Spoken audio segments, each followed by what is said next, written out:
Steve Stoudemire developed an interest in archaeology when he was 5 years old after finding his first start point. This led Steve to pursue a bachelor's degree in anthropology from Florida State University and a master's in geology from Texas Tech University. Steve is a member of the Texas Archaeological Society, past president of the Hill Country Archaeological Association, and currently serves as the vice chairman of the board of directors for the Galt School of Archaeological Research. He is also an archaeological steward for the state of Texas. His research interests include understanding the lifeways of ancient peoples in Central Texas. Today, Steve is helping guide excavations at sites on private property in Kerr County, such as 41KR754, which he will be presenting on today. And with that, the floor is yours, Steve. All right, well, thank you, Drew, and thank you, audience that joins and looks at this. This is going to be about a new Paleoindian site in Kerr County, but it also has other components within it, and we'll talk about all of that. But the real highlight of the site is the Paleoindian component.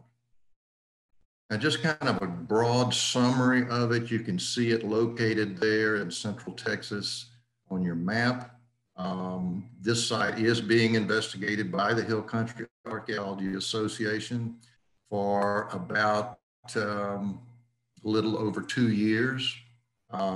We were contacted by the landowners over our website.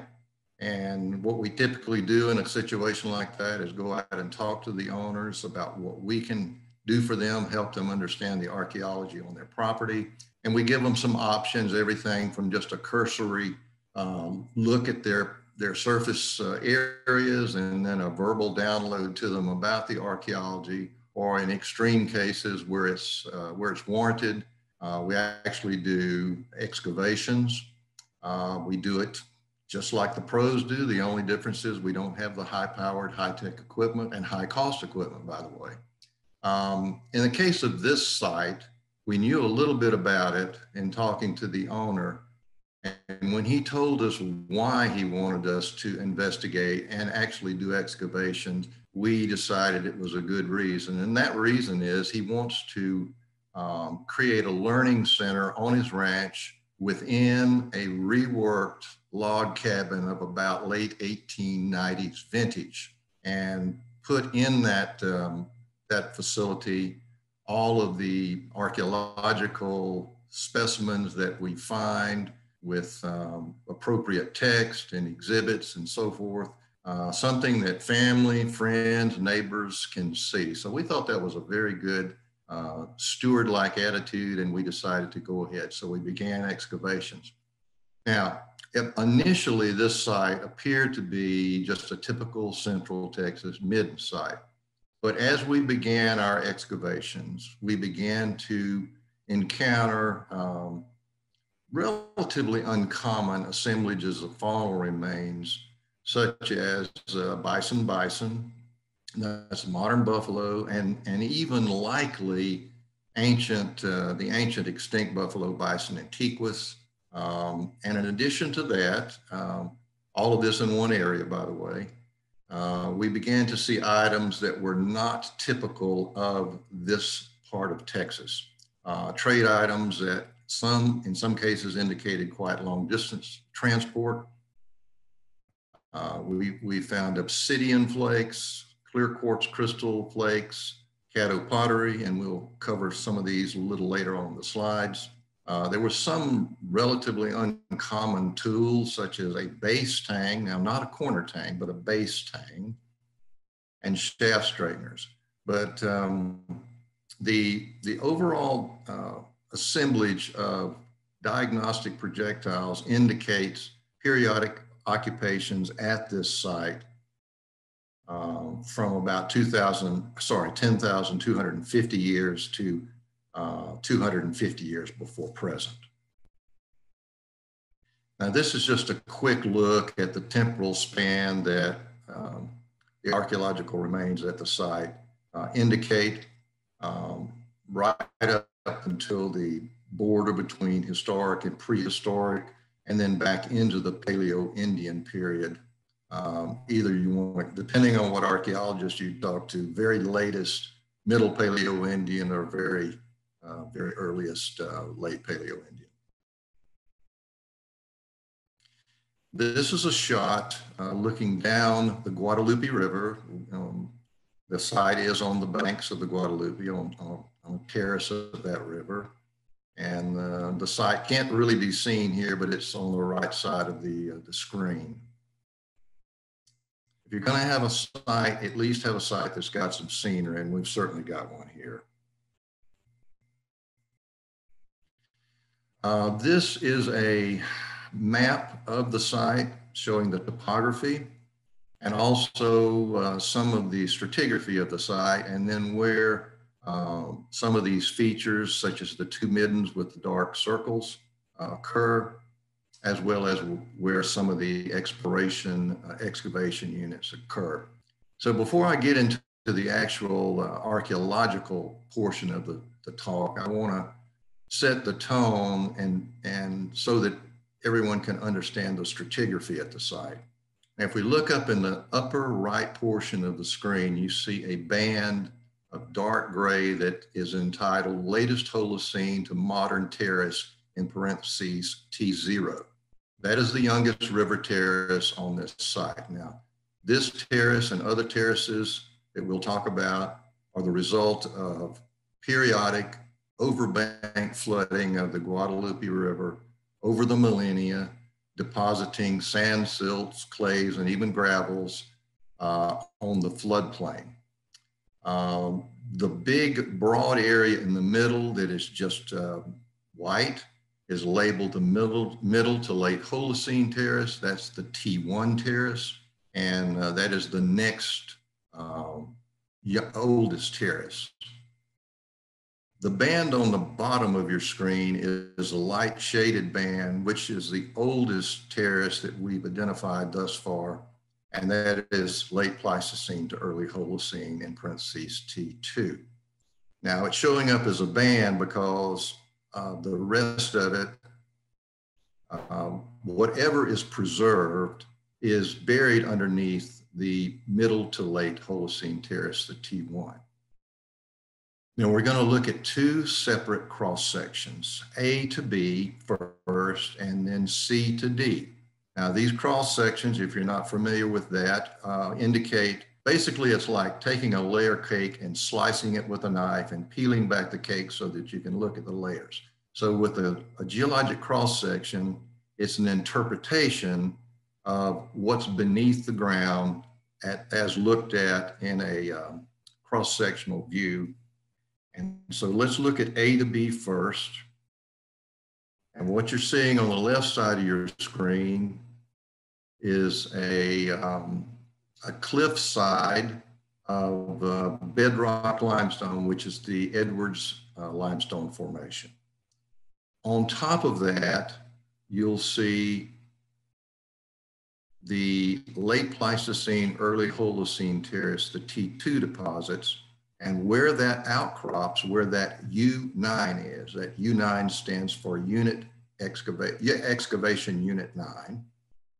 And then there are also two other control points that have penetrated this late Pleistocene, early Holocene terrace. One of them is that tank pit bar, which also penetrated the mid to late Holocene terrace. And then finally, the U5, which is Unit 5, which is slightly projected into the cross section, and it goes through the mid to late Holocene terrace also and penetrates just the top part of the latest Pleistocene, early Holocene terrace. And then, of course, the youngest terrace, which is still building, is that latest Holocene terrace. Now, this is our interpretation today. There may be more terraces there. We just have not been able to see that yet. To have a good control point in the center of this whole thing that would go all the way to bedrock would help, but that may be meters deep.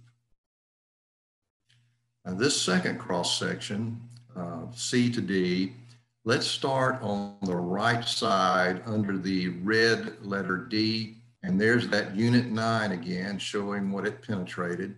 And you can follow the ground level along all the way across this cross section to Unit 5. Underneath that ground level in most of the screen is this T1 deposit. That's the middle terrace, basically, or not really the middle, sorry, it's the middle terrace in age, but it sits right on top of the T2 deposits, which is the oldest terrace. You can also see a caliche zone that is in part of this T2 terrace, and that's developed in Unit 9 and also in the tank pit. Now, this is just a shot of early excavations in what we will call the archaic late prehistoric area of the site, which is where we began the excavations over 2.5 years ago. There's already a developing feature there that you can see in the units, a Firecrack Rock feature. We're down about 30 centimeters. We're actually into late archaic levels. So from a time standpoint, say 2000 to 2800 years before present. And what we began to find at that level were Montel and Castroville dart points, which are typical late archaic dart points, sometimes associated with buffalo abundance in central Texas. And we also found bones and teeth of the modern buffalo bison associated with those points and with this feature. Some of the other faunal remains that are a little bit unique are shown here. And the one in the upper right are actually 3 bones of what we feel fairly certain are wild turkey. These are very thin walled bones, no fenestral marrow cavity. And based on our osteological comparisons, it's likely that these are remains of the radius and ulna, in other words, part of the wing bones of one or more wild turkeys.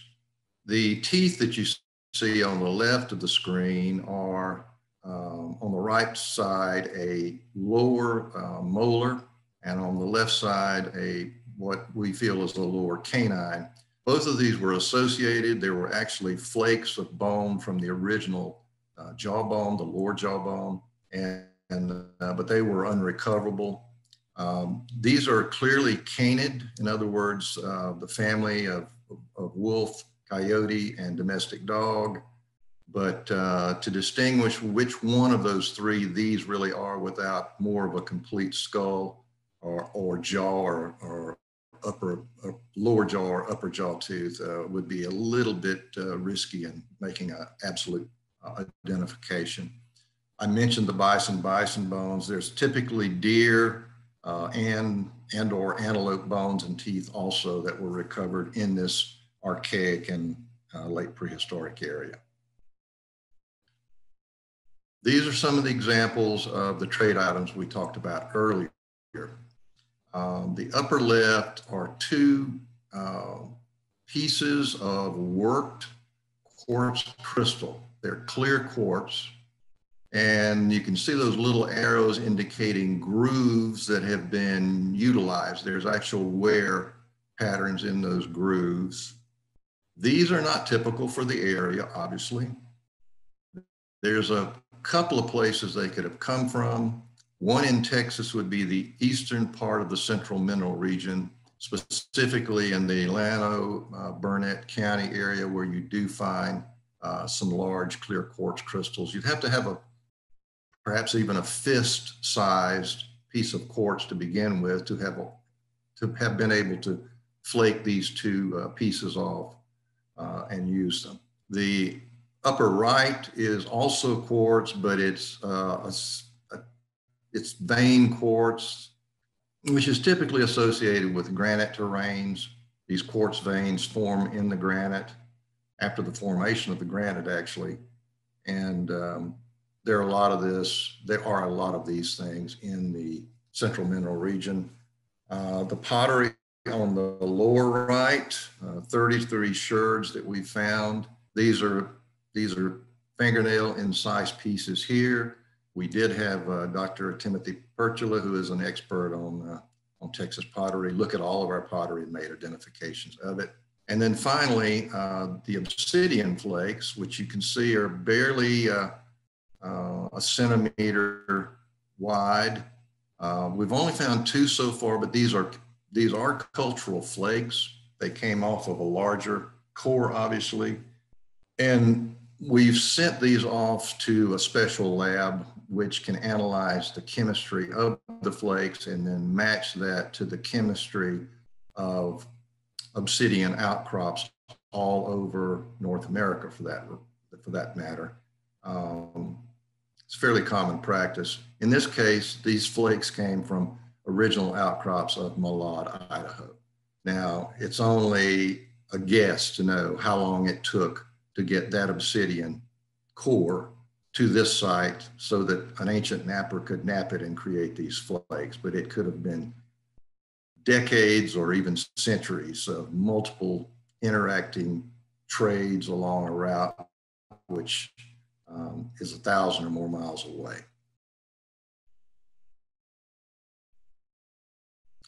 And this is just an example of the arrow points, some of the arrow points in the upper left, and then the rest are dark points all through transitional archaic, right through middle archaic, early archaic, etc. Nothing really unusual about this. These are just typical Central Texas assemblies of dark points.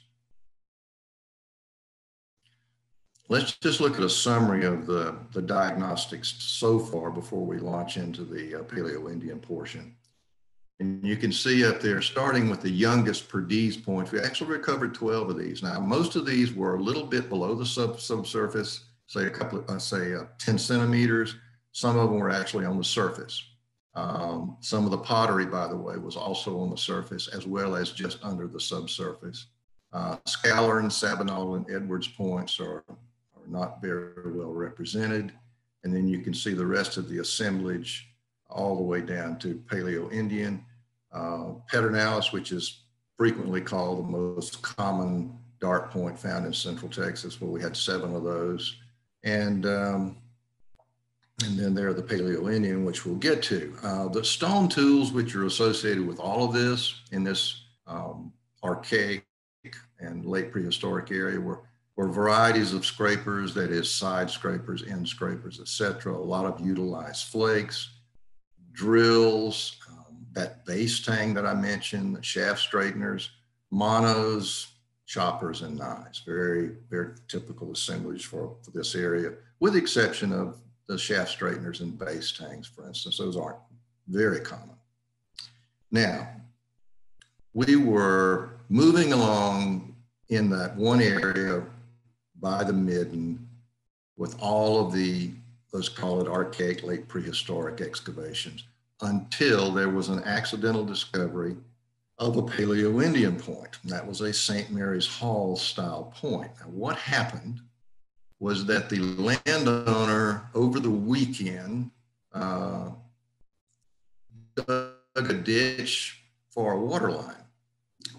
We always come out to this site on Monday. So that following Monday, while the rest of us were over at the archaic late prehistoric area, one of our members decided to walk over here and look at this ditch, which is fully 50 meters away. And he saw, lying in that soil heap rather from the ditch, a broken paleo point. He recognized it immediately because of the base as a paleo point. He also recognized there was a distinctly different soil color, which we were really not able to see without the ditch because the ground was so covered with grass and leaves that you couldn't distinguish between the color of this soil here and the color of the soil in the late archaic area until this ditch was dug.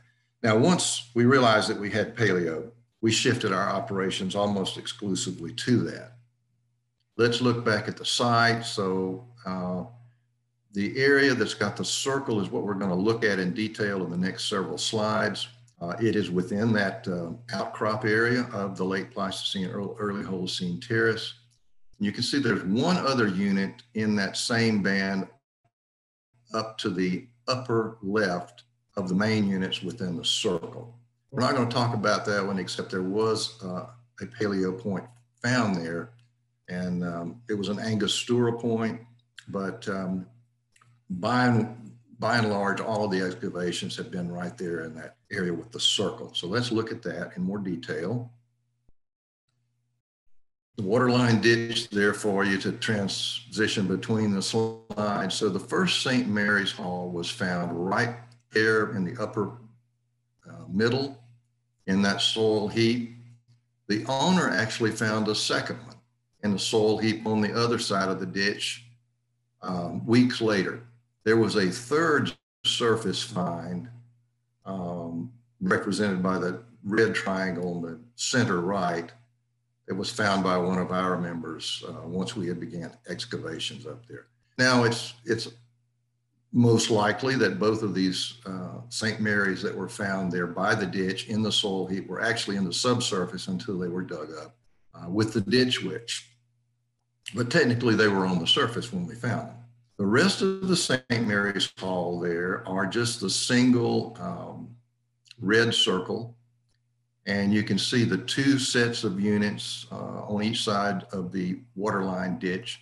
But look at the way the St. Mary's cluster in Unit 9, that's U9, Unit 11, and Unit 14. Of course, this is all plan view.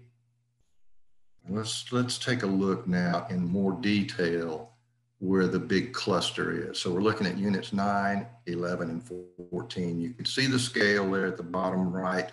So Unit 9 is a 2 meter by 2 meter unit. The rest of them are 1 meter by 2 meter units. So just sticking with the upper panels, the plan view, you can see how these things are distributed throughout the units. You can also see where the bone that was dated to give us the radiocarbon date, which is the very light brown box on the right side of Unit 9, where it was located in plan view. You can see also where some burned bone was located on the left side of Unit 9. And then most recently, a find that's really got us excited is a drill and associated bone fragments that's on the right side as you're looking at Unit 9 here. We'll talk about those in more detail. Now let's look at where they occur in the stratigraphy, measured from a subdatum with the arrow showing there in the center of the boundary between Unit 11 and Unit 9. And look how the St. Mary's Halls in a vertical view cluster within depths of, that's the D26 for the shallowest one on the far left, and the D50, that's depth of 50 centimeters for the St. Mary's right there on the border of Unit 11 and Unit 9. You see where the bone that was dated falls in there, relatively the same level as the two St. Mary's in Unit 9, and laterally within a meter and a little more than a meter of that. The drill and bone, which is the blue symbol, shows that it's at a depth of 67. And then that burn bone, which we would assume is cultural, it's the same kind of animal we think is what we found for the bone cluster that we had C14 dated, is the deepest bone that we've found in the unit. So it's a possible additional C14 date we might want to get. We also have got the bone from the drill associated bone fragments in that blue symbol there. Options for us in the future if we want to take them. Now, I've talked a lot about St. Mary's. If you don't know what a St. Mary's looks like, then these are the classic, some of the classic illustrations from a couple of publications. This point is not that old of a point that's recognized as a St. Mary's. It actually was first found in the 74-77 period by fieldwork that Dr. Thomas Hester and his crews did at 41BX229 near St. Mary's Hall Academy, north of San Antonio. But at the time, The point was not described, and it looked like what plane viewpoints had been called before. That all changed in 1998 at the Wilson-Leonard site when Susan Dial and Ann Kerr recognized that the points they were finding there, which looked like these St. Mary's Hall illustrations on the bottom, were actually different than plane viewpoints. And they formally described them as with a new name, St. Mary's Hall, but technically where they were first encountered was that site that was excavated by Tom Hester. They are a very delicate point. They are thin. The length is rarely beyond 9 centimeters long. Of course, they are lanceolate, and they have a basal concavity, a couple of 2 to even 4 vertical thinning flakes on that basal concavity, which run upward from the base. But the most outstanding identifier of St. Mary's Hall points is this oblique parallel flaking, which you can see on all of these points at the bottom.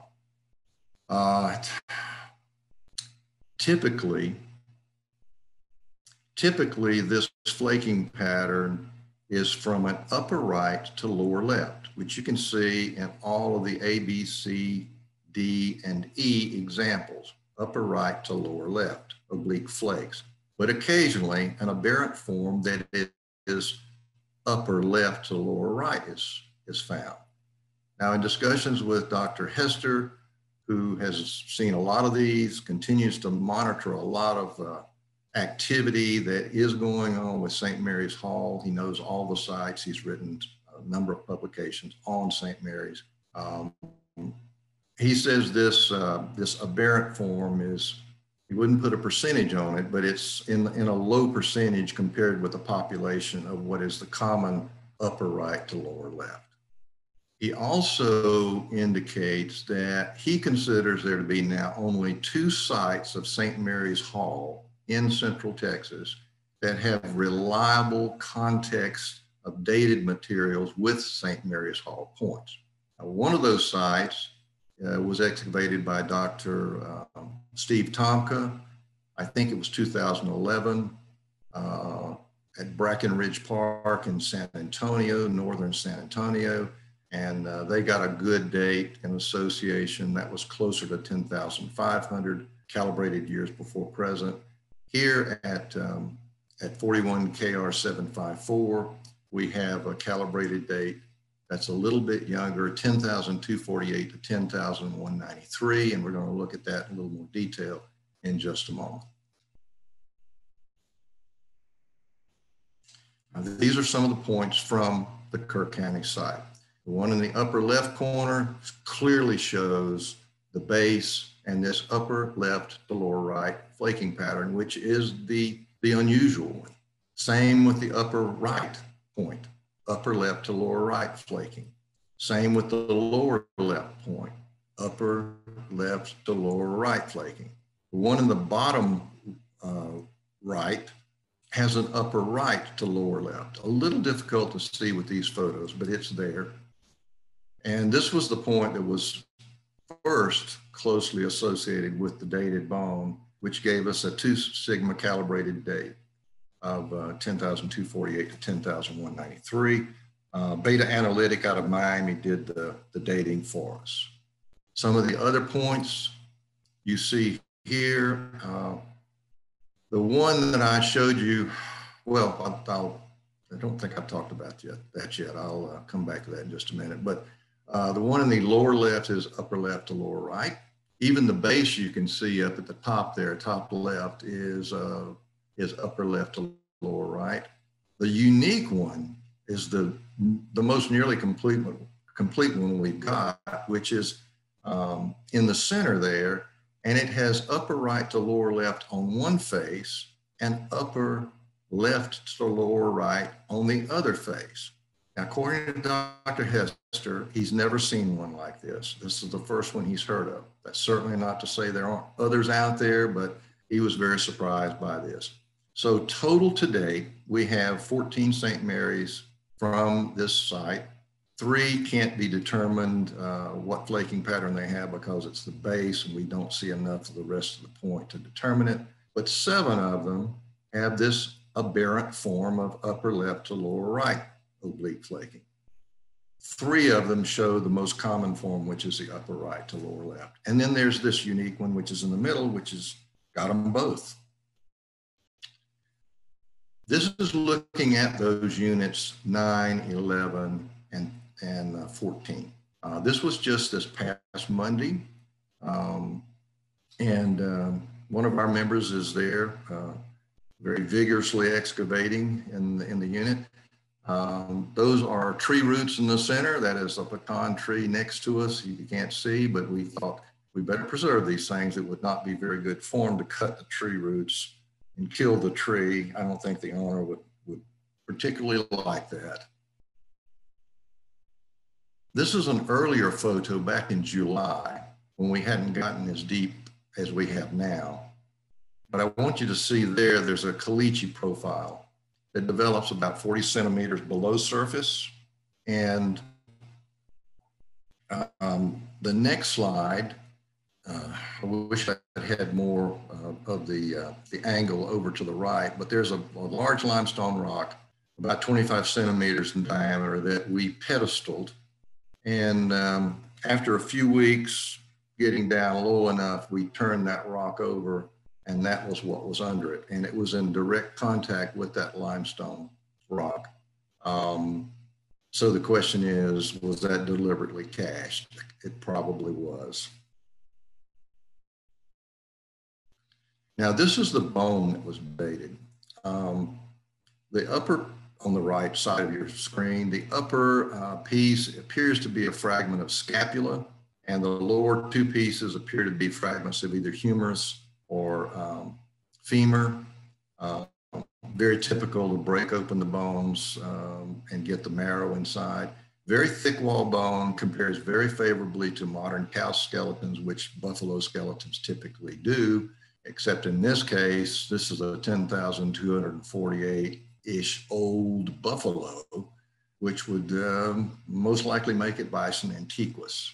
And then the St. Mary's Hall point that we looked at earlier is there on the lower left.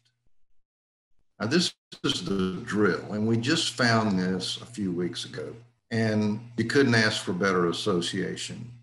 You can see there are 2 pieces of bones. Again, they appear to be fragments of not a buffalo, but probably a deer or antelope, because the walls are thin, but they are of a configuration to fit that sized animal.